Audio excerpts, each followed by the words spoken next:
All right. Good afternoon, everybody. My name is Nathan Messenger, and I'm a career coach at the Sellersburg campus in CCEC, or Career Coaching and Employer Connections.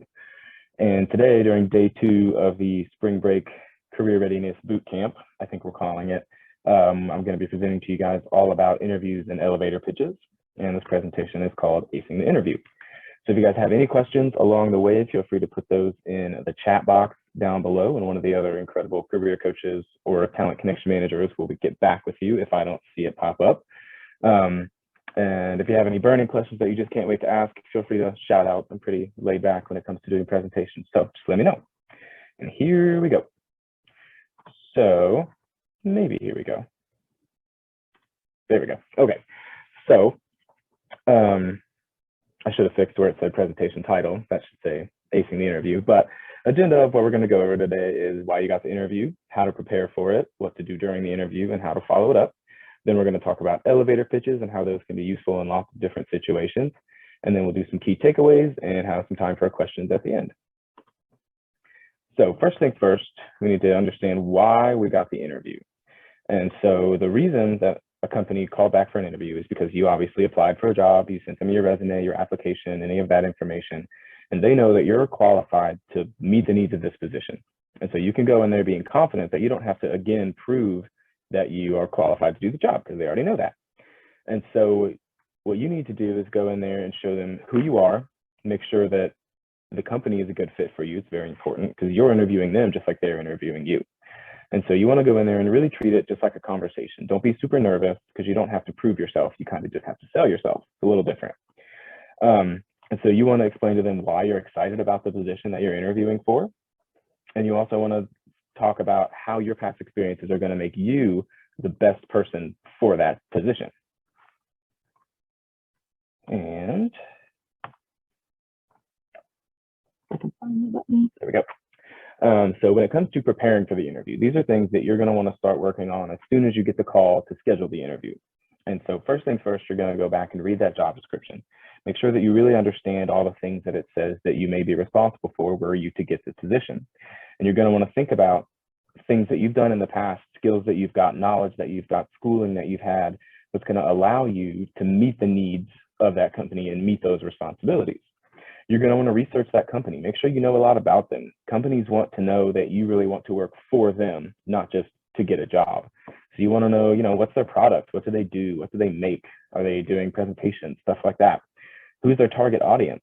If their target audience is working primarily with children and you don't enjoy working with children, it's probably not going to be a great fit for you.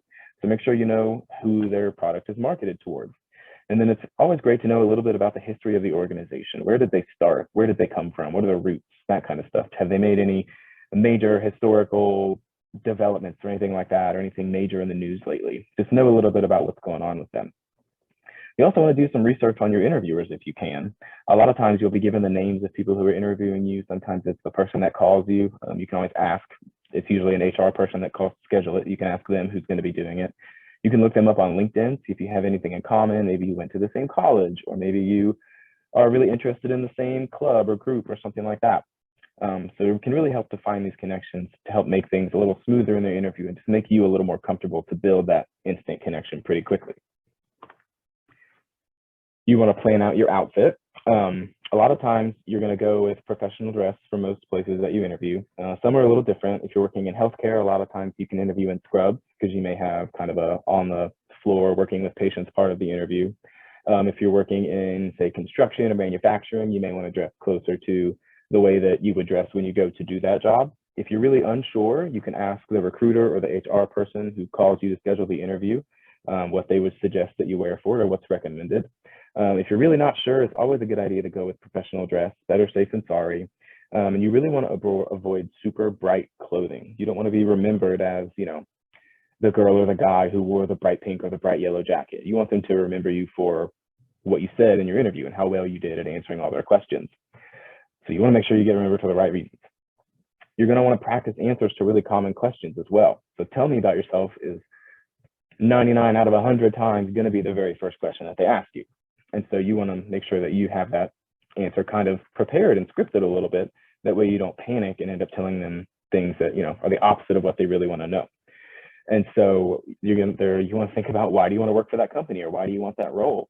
They don't want to hear, oh, I'm just looking for a great salary. They want to know that you've done your research and that you really feel a passion for their company, and you're going to want to stick around.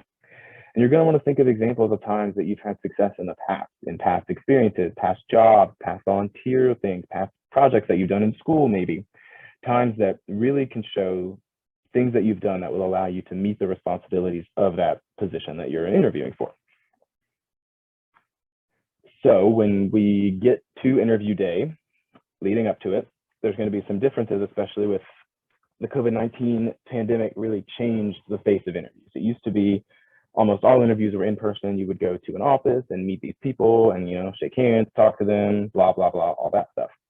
Now it's changed a little bit. There's some options. Things are kind of shifting back into in-person, but you may still have virtual interviews if the interview process is multiple interviews. A lot of times the first one may be virtual, the first round, and then they'll move to bringing you in person. It really just depends on the company you're interviewing for. So if it's in person, you're going to want to plan to arrive at least 15 minutes early, if not more.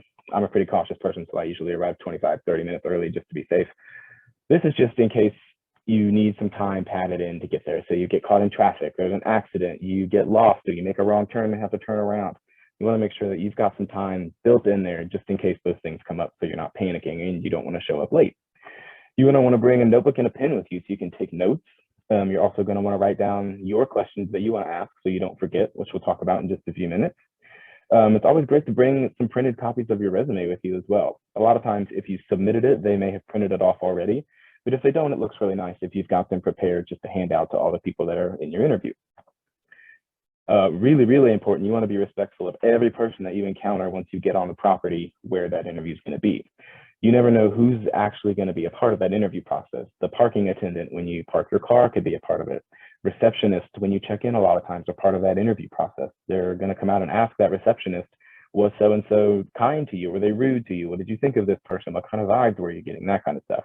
So you want to be positive and kind and nice to every single person that you meet while you're there. If your interview is virtual, you want to make sure, one, you know what platform you're on. So if you're on Zoom, you have it downloaded. If you're on Cisco, you've got that downloaded. If you're on Skype, I don't know if anyone uses Skype for that, but you want to make sure you've got the software downloaded and you can access it and you're not, panicking and running late because you didn't download it. Dress just like you would for an in-person interview. This is really important. So the guy in the picture right there, he's got no pants on, as we can all see, and he's dressed up professionally from the top, top half. So you don't want to take a chance on your laptop or your computer, like falling over or anything like that, and them showing you not wearing any pants. So it's best to just, better safe than sorry, wear the full dress, shoes, everything, and putting on the full dress makes you feel a little more professional and get in the zone, You're going to want to look into the camera, which can be really difficult because a lot of times we want to look at people's faces. So looking into the camera so you can kind of pretend eye contact a little bit, looks nice. Make sure your internet connection is reliable. If you can't trust the internet at your house, you guys can come and find an empty classroom or space at Ivy Tech, talk to someone at the front desk where you can find a quiet place to do your interview. You can go to public libraries, sometimes coffee shop, if they're quiet enough, can be good for an interview. Just somewhere where you're not going to lose that connection and you'll be able to really hear what they're saying and they can hear what you're saying. You want to have good lighting as well. You don't want to be kind of sitting in the dark or anything like that. That doesn't help anyone. And always log in early. So 5 minutes early is my suggestion. I usually do closer to 10 minutes early just to be safe. A lot of times I'll get on there before someone else will, but better to be on time than to be late. So during interview day, first impressions matter. So we talked a little bit about that when we get to the site where the interview is going to be. We're kind of being nice to everyone. We're smiling, we're positive, putting off really good vibes, make people like us. When you get taken back to the actual interview, before COVID times, you would shake hands with everyone there. Nowadays, you kind of want to let the employer take the lead on that one. Some places are shaking hands, some places are doing elbows, some are doing feet, waving, whatever they do, just follow their lead and, just roll with it. Be really positive, upbeat. Nobody wants to sit down and interview someone who's really, blah and negative for a full hour. You want to show some passion and some energy to, show them that you're excited to be there. Let them know you're grateful for their time. They're taking time out of their schedule to talk to you, just like you're taking time out of yours to talk to them. And so let them know that, you appreciate them taking the time to learn more about you and look over your application and, maybe give you a job. And you want to make appropriate eye contact.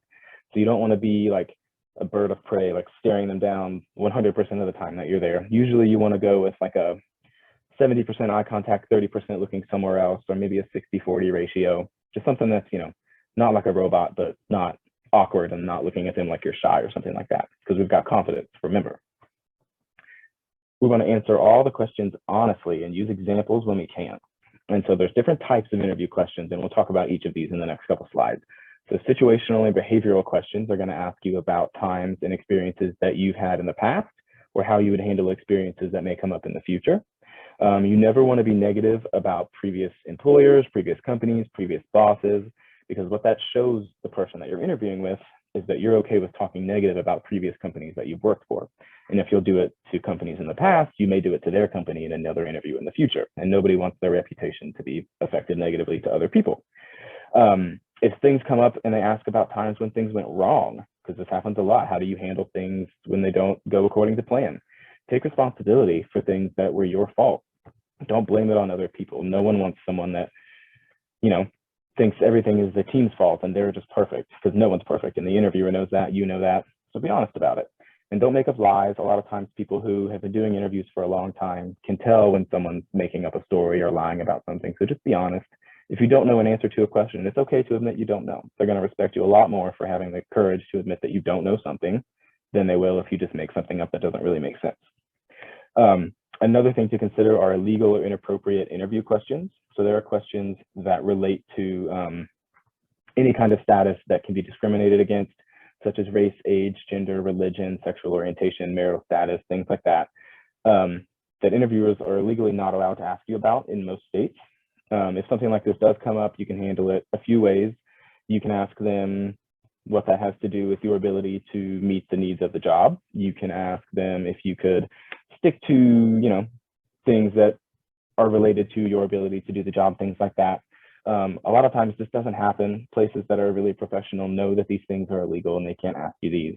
And if it does come up and you do get asked a question that's related to, race, religion, anything like that, it's probably not the kind of place that you want to work for, because that's not very professional. So common types of interview questions. So we've got behavioral-based questions are going to be questions when they're asking you about past experiences that you may have had. And so they could be something like, tell me about a time when you blah, blah, blah. Give an example of a time when you had to face a challenge or had to work with someone whose opinions were different than yours, things like that. And so you're going to want to think of those past examples and successes that you've had when you were preparing for your interview. That way you don't get caught off guard and have to take time and kind of sit awkwardly silent thinking about things. If they do give you a question that catches you off guard, it's okay to say, wow, that's a great question. Could I have a minute to think about that? And take some time to think about it. Just don't leave them with a long pause with no announcement that you're going to be thinking for a little bit. Just let them know. They'll be okay with it. Situational questions are the ones that are more focused on the future. So those are going to be, how would you go about blah, blah, blah? How would you handle it if there was a conflict? What would you do if a coworker was stealing from the company? Something like that. And so for these, we're going to have a special method that we teach all Ivy Tech students on how to answer those situational questions. So we'll talk about that on the next slide, I believe. And then finally, you've got traditional interview questions. And these are the ones that traditionally, these are the ones you think of when you think of an interview. So tell me about yourself. What are your strengths and weaknesses? Why do you want to work for our company? Why do you want to have this job? Why did you choose to go to the college that you're going to? Things like that. The traditional ones are where they really want to learn about you, not about how you would react in situations. So in order to answer the situational questions, so your future-based ones, you're going to want to use the STAR method. This makes things super easy and makes these questions a breeze. So S/T of this word STAR is the situation or task. So they're going to ask you, what would you do if blank, blank, blank? And so you're going to think of a situation that relates to that question. So say it was, what would you do if you had a conflict with a coworker? You could think of a situation that was a coworker and I were working on a project together, and we couldn't decide what would be the best color for the presentation. And so action, what did you do to solve that problem? I could say, well, my coworker and I went around the office and asked other members that weren't stakeholders in the project what they thought would be the best color to put for our background presentation. And then the result, what was the result of your work? After asking them, we found out that my coworker's color choice seemed to be the more popular, more attractive look. And so that's the one that we went with. And so you resolve the conflict and you talk them through exactly how you would go about that process in a professional way. And so this really works for any kind of situational question you can think of. And these are the times when you're not necessarily going to use past experiences you had. You kind of have to tell a story a little bit. And so it helps to look over possible situational questions that are popular. You can find those on a Google search. Your career coaches at Ivy Tech will have those they can pass out to you as well to go over. And just think of different situations that may work for lots of these different questions, depending on what they're asking you about. So interview day. So this is after we've gone through all of our questions. We're finishing up the interview. When they are done asking you questions, they're always going to ask you, do you have any questions for us? Do you have any questions for me? You always want to have questions. I was working with a student just a few weeks ago that had interviewed for a company twice already in the past and not gotten a job offer. And when we got to this part of talking about interviews, she says, oh, I've never asked a question. I always just say no. And then so we talked about and worked and came up with some questions that she could ask. And she called me the next day and said she got offered that job on the spot. So she was just missing that key piece in her interview to show them that she was genuinely curious about the position. So showing a little more passion can go a long way. So you want to have 3 to 4 good questions prepared, things that are going to help the interviewer remember you, and things that are not super generic, and things that you genuinely want to know about the job or the company or the atmosphere, the people that work there, things like that. So some great examples, and these are ones that I always ask when I do an interview, can you describe day-to-day activities for this role? What does it look like each week? Because you can read the job description and see these are the responsibilities, but odds are you're not going to be doing each of those things every single day. And so it helps to know what exactly you're going to be doing in your 8 to 5 workday. How do you define or measure success in this position? I love this question because it shows a lot of future thinking on part of the person being interviewed. You want to know, how can I be good at this job? What do I need to do to really show that I'm passionate about this and that I want to succeed in this position? And then finally, can you tell me your favorite thing about this company / position, or something that you think could be improved? A lot of times people will ask, what's your favorite thing and your least favorite thing? When you ask about a least favorite thing, it comes off a little bit negative, and that's something that you want to avoid. So asking about something that could be improved kind of allows them to tell you things that maybe would be considered a negative, even though they're probably not going to tell you super negative things, but it allows you to see things that they think could be done better. And then you could offer them like, oh, well, I have experience with doing this thing that you think could be done better, so I'd be a great fit for your team. It gives you another chance to sell yourself a little bit. Salary questions usually a lot of times they won't come up in a first interview. That's kind of a second interview thing. And you really want to let the employer give you the number first, because you don't want to take a chance on lowballing yourself and asking for way less money than they were planning to give you in the first place. And so a great way to talk about this, if it does come up, is to say salary is negotiable for me since this position is a really great fit. What does the organization have budgeted for this position? And a lot of times they'll give you a range, and then you can choose based on your experiences and your education and that kind of stuff, where you think you're a good fit, and start the negotiation. And salary negotiations are another thing that your career coaches can help you out with. You just have to make an appointment to meet with the one on your campus, or any of them on your campus that you're assigned to. Finally, the last thing you're going to want to do is ask about next steps in the interview process. Sometimes you get offered a job on the spot, and they'll go over everything that you need to do. If they're interviewing other candidates, you really want to find out when you're going to hear something and how you're going to hear something. So if they're going to email you, you want to make sure that you're watching your emails. If they're going to call you, you're going to make sure that your ringer's turned up and that your voicemail box has space in it for new messages, just in case you're busy or you're working or you missed the call. And so you really want to know how and when they're going to reach out to you for next steps. And some companies don't reach out at all. And so that's important for you to know too. It's no fun to be waiting after an interview you thought went really great, only to never hear anything ever again. After the interview, normally it would be shake their hands again, thank them for their time. You're going to want to do the same thing you did at the beginning, follow their lead. If they did the elbows, do the elbows. If they did the feet, do the feet. If they just wave goodbye. Whatever they're doing, follow along. If after learning more about the position and talking to these managers and whoever's interviewing you, you feel a lot more passionate about the position, let them know that. They're going to want to know that learning all this stuff has really got you even more geared up for this job, that you feel like you'd be an even better fit. Let them know. And then when you're done, you want to send a thank you note or an email to the people who interviewed you. A lot of times nowadays, things happen a lot more quickly, and so an email is usually the best way to go. You can ask anyone who's interviewing you for a business card. It'll have their work email on it. And you really want to be personal and use details from the conversation. That's why when we're preparing for an interview, we want to learn a little bit about the people that are interviewing us so we can kind of find some kind of connection.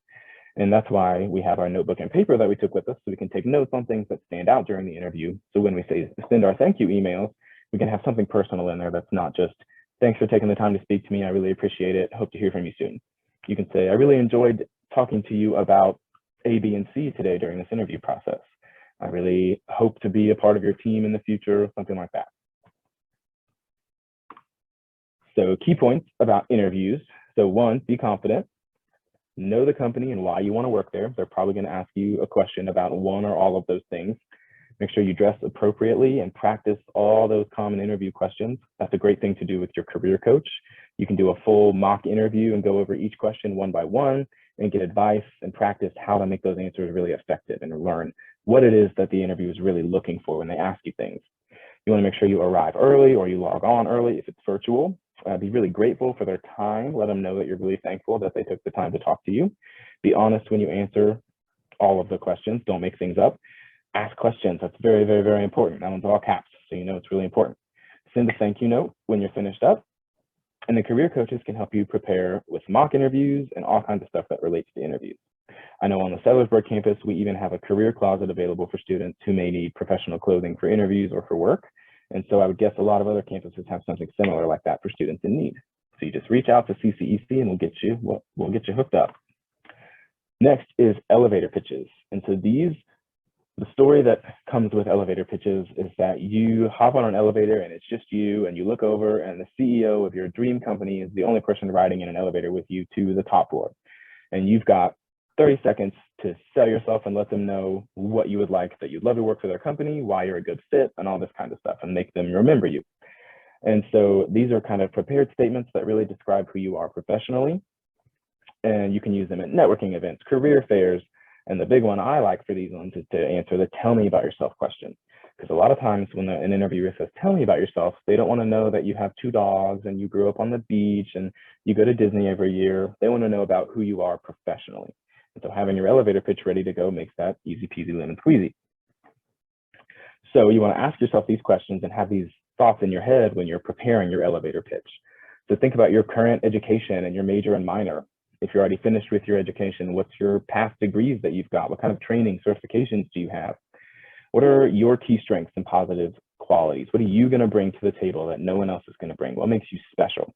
What do you have to offer? Your unique experiences and skills, any certifications that you've got that other people may not have that will make you a better fit for this job. Unique contributions, same thing. What makes you special? Why are you the best fit for whatever it is that you're asking for? Think about why you're interested in the role, the company, the industry. If you're going to a career fair, you may not have had time to research the exact companies that are there. So think about why you want to work for the positions you may be applying for. Why do you want to work in the industry as a whole? Why are you passionate about it? And then what kind of things are you interested in and what kind of work do you want to do? So a great way to do an elevator pitch is to do present, past, and future. And so first, you're going to want to tell the employer or the person you're talking to the things that you're currently doing, whether you're a student, whether you're working, any clubs or activities or volunteer work that you're in that you think would be really important for someone that may hire you to know about. You can add all kinds of information about relevant activities or organizations, clubs, sports, if it's something that relates to what you're doing. And so our example here is a student named Jane Ivy. And so she's going to say, hi, my name is Jane Ivy, and I'm currently studying supply chain and logistics at Ivy Tech Community College. Outside of the classroom, I am engaged with the Association for Supply Chain Management, where I share presentations with K-2 students to inspire the next generation of supply chain professionals. And so just in these 2 sentences, Jane Ivy has told this employer all kinds of stuff. He's told her that she's in school, or she's told whoever it is that she's in school, what she's studying. She's involved in a club. She's good at giving presentations, and she's good at working with children because she gives presentations to the little ones about supply chain stuff. So there's a lot of information that you kind of can pull from just these 2 sentences here. Then we go to the past. And so this is an opportunity to talk about things that make you stand out, your education, your skills, experiences, volunteer work that you've done in the past, anything that you bring to the table that someone else may not, what makes you unique in things that you've done in the past. So Jane says, last summer, I completed an internship with XYZ company where I had exposure to the supply chain core processes and supported the logistics functions to provide more than 140 diagnostic instruments to patients, laboratories, and healthcare professionals worldwide. This experience enhanced my learning in inventory management, order processing, and global logistics for instruments. So again, tons of information packed into these few sentences that Jane just said. One, she told him first that she's got experience working in the field already. Then she told this person what kinds of experiences she's got, the things that she did when she was there. One thing that I love about this example is that she was able to provide more than 140 diagnostic instruments. So she threw a number in there that allows her to quantify the experience that she's got and show like how effective she was and what she accomplished during her internship. And finally, she talks about how this experience enhanced her learning in all these different areas. Finally, we want to talk about the future. And so this is where you want to connect with that employer and make the ask. Let them know, what are you looking for? Why are you speaking to them? Why are you happy to have met them? What kind of things, you've told them what you bring to the table, and now you want to tell them why those are great things to bring to the table. So Jane says, I hope to build on this experience at my next employer and would like to use these skills to impact outcomes at insert name of business or whoever you're talking to. From reading your website, I learned your company is a leader in the field. Is there anything additional you recommend I do as I prepare for my internship? And so again, she added lots of great things in here. She said, from reading your website, I learned your company is a leader in the field. So this lets the person she's talking to know that she didn't just walk up kind of and decide she was interested in working for this company. She's done her research. She's been looking around and learning all that she can about this company. And that shows a lot of passion for not just the job, but the company that she wants to work for. And then she makes her ask, is there anything additional you recommend I do as I prepare for my internship? That's a really important thing to do in order to continue the conversation, because you don't just want to say, hi, my name is Nathan Messenger. I'm a student at Ivy Tech. Thanks for your time. There's nowhere for that conversation to go. You want to ask a question at the end and get them talking so you can gather as much information as you can from this individual to learn how they can help you accomplish your goals to get into that company or job or whatever it may be. And so here's the full elevator pitch put together. And I won't read it all out to you because we just read each piece. And so that would be boring for all of us. And so just putting it all together, it's important to kind of practice these to yourself. You want to make sure that you've gone over it a bunch of times and that you have it memorized, but you don't want to sound like a robot. You want to make sure that it comes off naturally like a normal conversation with just like I am talking to you guys right now. You don't want to go in there and say, hi, my name is Jane Ivy. I'm currently studying supply chain logistics at Ivy Tech Community College. It's boring, monotone, and it sounds scripted. It doesn't sound natural and like a real conversation. And so tips when you're doing your elevator pitch, you really want to find ways to connect with that employer, whether it be the company or the individual that you're talking to. Find things that you have in common that are going to make them remember you. So like Jane Ivy said, I've read on your website, blah, blah, blah. I recently read an article about how your company XYZ. That shows that you've got a passion for that company and that you've done your research. That goes a long way. And then make your ask. Let them know what you want. I'm interested in how I can get to the top of your internship list. What can I do to make my application stand out? What kind of positions do you think I would be a great fit for with my experience and my education? Things like that. And then have a closing statement. After the conversation comes to an end, you've done your ask, you've learned all that you can learn and gotten all the information you were hoping to get from this person. You're going to want to, thank them for their time, just like you would in an interview. Let them know that you'll reach out to anyone that they gave you information about. Maybe it's a hiring manager or someone in HR about an internship. And then ask them if there's anything else that they can offer you. So is there anything additional you'd recommend I do as I prepare for this internship or as I prepare for this job application? Things like that. It really lets them know that you're genuinely concerned about being the best and coming off as strongly as you can as an applicant. And that is interviews and elevator pitches. Is there any questions anyone has about any of the stuff that we talked about today?